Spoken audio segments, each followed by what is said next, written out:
అస్థిరం జీవనం లోకే అస్థిరం యవ్వనం ధనం అస్థిరం ధారా పుత్రాది సత్యం కీర్తి ద్వయం స్థిరం. The life is temporary. The youth and prosperity also are temporary. The wife and the family, they're all temporary.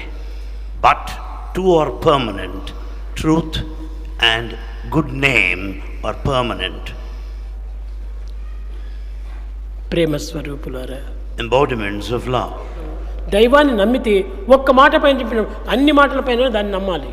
We should follow God in total faith in whatever He says. నీకు ఇష్టమైనటువంటి దానిపైన నమ్మకము, ఇష్టం లేని దానిపైన నమ్మకం లేకుండా పోవటము అది సరైనటువంటి ఒక విశ్వాసం కాదు. You have faith if you like that, and you have no faith if you dislike it.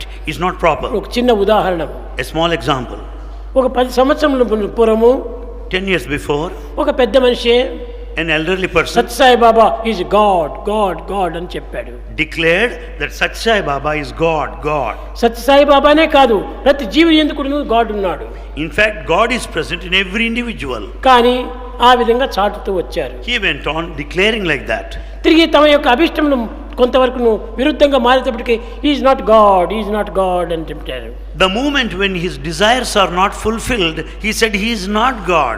Yes no రెండు చెప్పింది ఒకే నోరే. The same man declared yes and no. ఆనాడు ఎస్ అన్నాడు, He said yes then. ఈనాడు నో అన్నాడు. Today he says no. అది నిజమా ఇది నిజమా? Is that true or is this true? ఏదో ఒకటి ఇందులో అబద్ధం ఒకటి ఉంది కదా. One must be false out of these two. కానీ ఏది అబద్ధము? What are lies? ఆనాడు చెప్పిందైనా అబద్ధమే, ఈనాడు చెప్పిందైనా అబద్ధమే.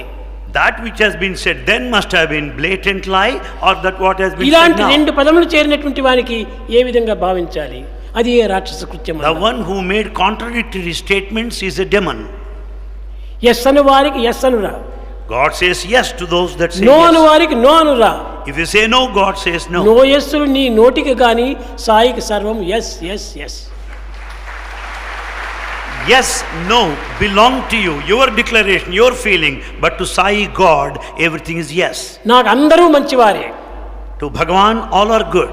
ఎవరు చెడ్డవారు లేరు. There are no bad people. కానీ But లౌకికమైన ఈ యొక్క నెగిటివ్ భావాలతో కూడినటువంటి వారికి కొంచెం మంచి చెడ్డలు విచారించుకోకుండా పోతే వాడి జీవితమే నాశనం చేసుకుంటారు. from the worldly point of view, if you are not cautious of the negative behavior, you will be spoiling your life. కనుకనే మీకు కొన్ని చెప్పవలసి వస్తుంది. So Bhagavan had to teach you these things. నాకు అందరూ ప్రీతియే, Bhagavan likes all. నేను అందరినీ ప్రేమిస్తాను. Swami loves all. కానీ కొన్ని ఇలాంటి సందిగ్ధ అవస్థలు ఎందు మాత్రం వారికి నిశ్చయ చెప్పాలి. But when we are confused, Bhagavan should choose to teach us. లేకపోతే మీ జీవితానికి చాలా ప్రమాదం ఏర్పడుతుంది. Or else you will be put to danger in your life.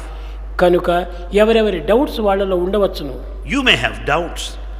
Doubts లేకుండా ఏ మానవుడు ఉండడానికి వీలు కాదు. No man can live without doubts. కాబట్టి ఆ డౌట్స్కే మీరు చోటు ఇవ్వద్దండి. So don't give scope for any doubt.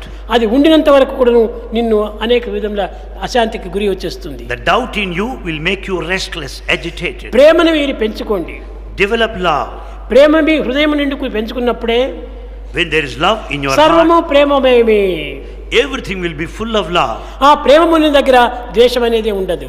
Where there is love, there is no ద్వేషం hatred. లేనప్పుడు క్రోధం అనేదే రాదు. When there is no hatred, there is no క్రోధం అనేది anger. లేనప్పుడు ఈ హింసలే పానుకుంటారు. When there is no anger, there is no violence. కనుకనే దేర్ ఈజ్ విశ్వాసం అనగా కాన్ఫిడెన్స్ ఉంటుందో అక్కడనే ట్రూత్ వస్తుంది. Where there is confidence, there is truth.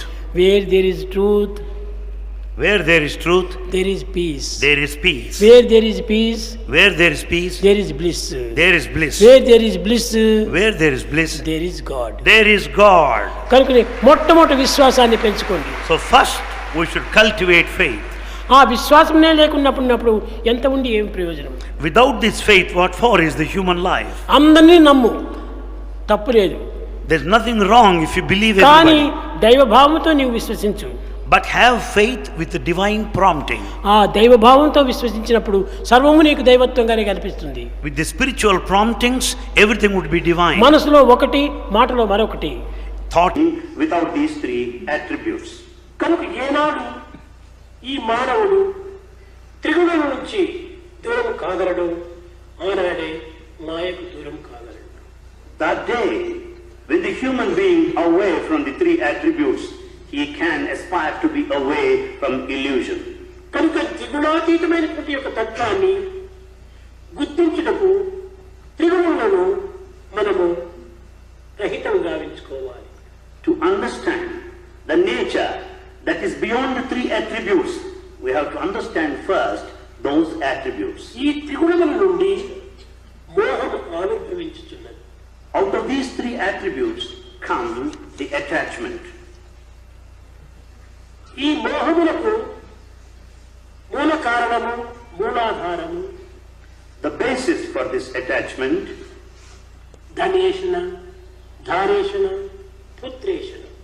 the basis for the attachment is the love for money, the love for wife and son.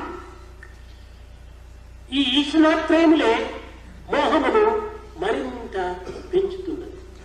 These three will make this attachment much more.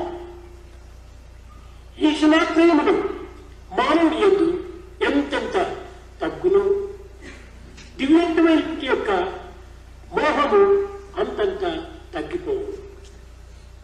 The moment the attachment to the wife, the money and the son is reduced, that attachment also will be reduced in total by and large. అన్నమయ, ప్రాణమయ, మనోమయ, విజ్ఞానమయ, ఆనందమయ కోశంతో కూడినటువంటి ఈ మానవుడు The man with all the five sheaths, the sheath of food, the sheath of life, the sheath of the mind, the sheath of wisdom and the sheath of bliss. ఈ విజ్ఞానం అనేటువంటి కోశమును చక్కగా విచారించి, పరిశీలించి, పరిశోధించి నిజమైనటువంటి ఆనందములకు పాటుపడేటువంటి ఒక శక్తి ఒక్క మానవునికి మాత్రమే ఉన్నది. It's only the man who can investigate, who can experiment, who can recognize, understand the nature of the sheath of wisdom so as to reach the state of bliss. అయితే ఈనాటి మానవుడు అన్నమయ,